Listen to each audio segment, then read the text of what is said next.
இந்த பதிவை கேட்டுக்கொண்டிருக்கும் நல்ல உள்ளங்களுக்கு உங்கள் சுவாமிநாதன் ஜோதிடரின் அன்பான வணக்கங்கள். இன்றைக்கு நம்ம யூடியூப் சேனல்ல சிவாலயங்களில் பள்ளி அறை பூஜையை தரிசிப்பதால் இத்தனை பலன்களா என்ன என்பதை இந்த பதிவின் மூலம் தெரிந்து கொள்ளலாம் சிவபக்தர்களே. அதற்கு முன்னாடி நம்ம யூடியூப் சேனலை யாரெல்லாம் சப்ஸ்கிரைப் பண்ணலையோ சப்ஸ்கிரைப் பண்ணுங்க, ஷேர் பண்ணுங்க, லைக் பண்ணுங்க. இப்ப பதிவுக்குள்ள போயிடலாம். சிவாலயங்களில் இரவு நேரத்தில் கோவில் நடை சாற்றப்படுவதற்கு முன் நடைபெறுகின்ற பூஜை பள்ளி அறை பூஜையாகும்.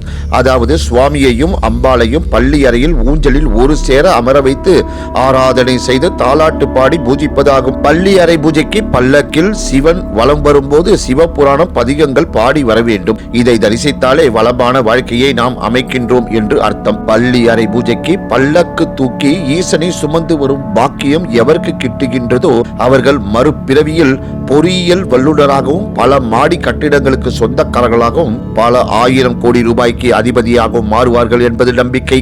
பள்ளி அறை பூஜையில் யாரு வேண்டுமானாலும் கலந்து கொள்ளலாம். திங்கட்கிழமை அன்று பள்ளி அறை பூஜைக்குரிய பொருட்களை தானம் செய்து அதில் கலந்து கொள்பவர்கள் அதன் பிறகு தமது வாழ்க்கையில் மகத்தான திட்டங்களை தங்கு தடையின்றி செயல்படுத்தி வெற்றி காண்பார்கள். ஆயில்யம், கேட்டை, மூலம், பூராடம் நட்சத்திரங்களில் பிறந்த பெண்களுக்கு மிகவும் சிரமப்பட்டே வாழ்க்கை துணை அமையும். எனவே இந்த நட்சத்திரத்தில் பிறந்தவர்கள் செவ்வாய்க்கிழமை தோறும் ஒரு வருடம் வரை தினமும் பள்ளி அறை பூஜையில் கலந்து கொள்ள வேண்டும். ஆயில்ய நட்சத்திரமும் செவ்வாய்க்கிழமையும் வரும் நாளன்று தமது வருமானத்தில் பள்ளி அறை பூஜைக்கு தேவையான பொருட்களை அன்பளிப்பாக தந்து அவசியம் கலந்து கொள்ள வேண்டும்.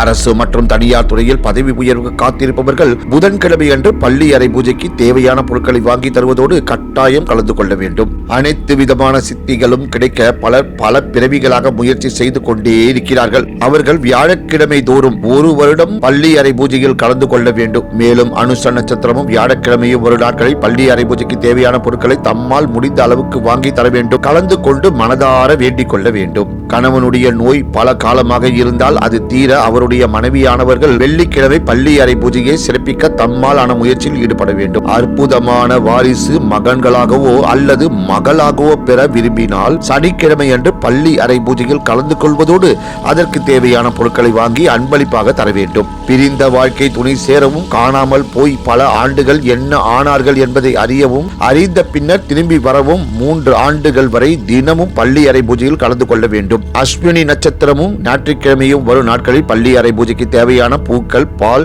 நேவேத்தியம் போன்றவைகளை வாங்கி தர வேண்டும். பல ஆயிரக்கணக்கானவர்களுக்கு கல்வி தரும் பாக்கியத்தை அடுத்த பிறவியில் பெறுவார்கள். பள்ளி அறை பூஜைக்கு பூக்கள் கட்டி தருபவர்கள் மறுபிறவியில் அதிகமான சம்பளம் தரும் வேலையில் சேருவர். அவர்களது மகனும் மகளும் மற்றும் பேரன் பேத்திகள் அதிக சம்பளம் தரும் வேலையில் இருப்பார்கள். குறைஞ்சபட்சம் 5 ஆண்டுகள் வரை இப்படி செய்தால் மட்டுமே இப்படிப்பட்ட பலன்கள் கிட்டும். பள்ளி அறை பூஜைக்கு பால் நேவேத்தியங்கள் செய்து கொடுப்பவர்களுக்கும் பள்ளி அறை பூஜையை நிறைவடைந்த பின்னர் ஏழைகளுக்கு தானமாக நெய்வேத்தியத்தை தருபவர்களுக்கும் ஒழுக்கமும் பக்தியும் நிறைந்த குழந்தைகள் இப்பிறவிலும் மறுபிறவிலும் பிறப்பார்கள். பள்ளி அறை பூஜையில் கர்ப்பிணி பெண்கள் கலந்து கொண்டு அதன் முடிவில் பசுவுக்கு பழங்கள் கொடுத்து கொண்டு வந்தால் சுகப்பிரசவம் ஏற்படும். நெய்வேத்திய பாலை பலருக்கு தந்தால் அவர்களுக்கு வலியில்லாத பிரசவம் உண்டாகும். பள்ளி அறை பூஜையிலும் அதன் நிறைவு பகுதியிலும் அன்னதானம் செய்பவர்கள் தொழிலில் அமோக வளர்ச்சியை அடைவார்கள். பல மடங்கு லாபம் அவர்களை தேடி வரும். பள்ளி அறை பூஜைக்கு எண்ணெய், நெய் தொடர்ந்து தருபவர்களுக்கு முதுமை காலத்தில் கண் சார்ந்த வியாதிகள் ஒருபோதும் வராது. வெகு காலமாக திருமணம் நடக்காமல் இருக்கும் இளைஞர்களும் இளம் பெண்களும் இதில் கலந்து கொள்ள வேண்டும்.